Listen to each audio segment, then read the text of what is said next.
只有向菲律宾发出最后通牒，才能破解仁爱礁之困。中国在等待时机。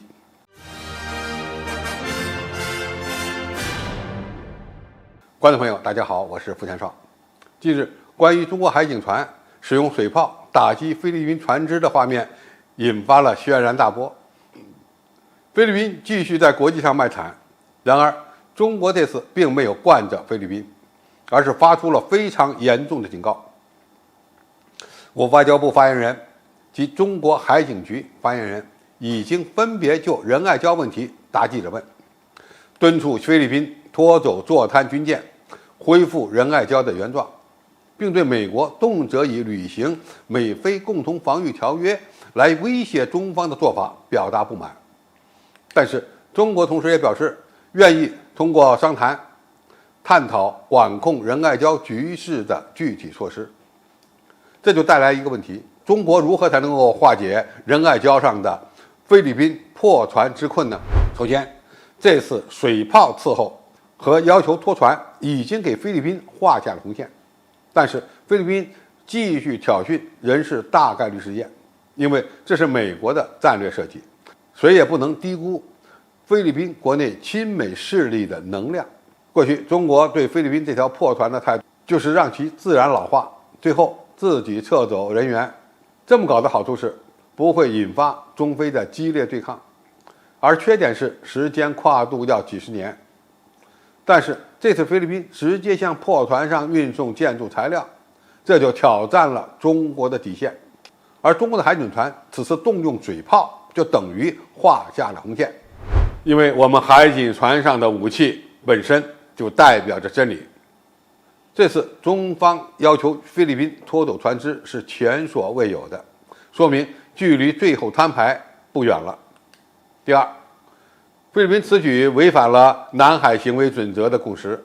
也预示着未来推动法案的困难度。或许只能让菲律宾头破血流，才能打掉其侥幸心理。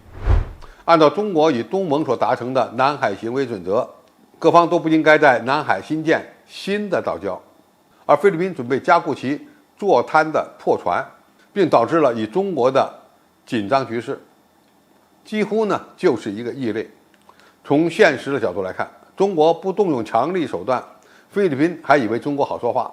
或者以为中国害怕西方媒体和美军。第三，要求菲律宾拖走仁爱礁上的破船不会管用的，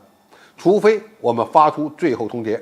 而一旦发出最后通牒，那将是中国、菲律宾和美国的最后对决。这一步有可能会发生，关键要看是否现在就采取行动。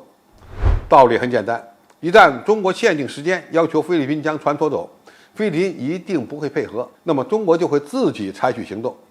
到那时，美国就要为是否落实军事支持菲律宾的承诺而感到头疼了。如果美军一旦下场，就得考虑考虑自己是不是有这个实力，因为你下场被解放军给揍了，那么美军的所谓安全保障政策就成了废纸一张。而一旦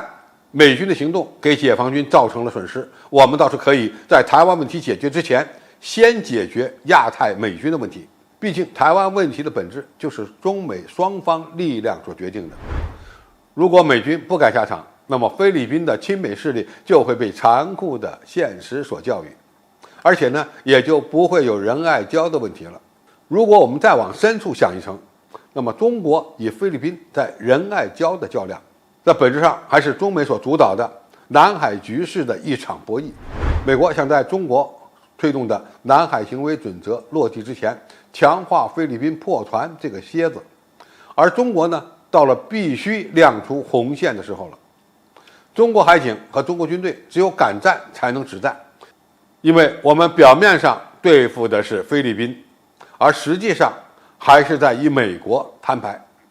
中美未来摊牌的方式会有很多，仁爱礁的确有可能成为又一个灰天鹅事件。对此，我们必须做好最坏的打算。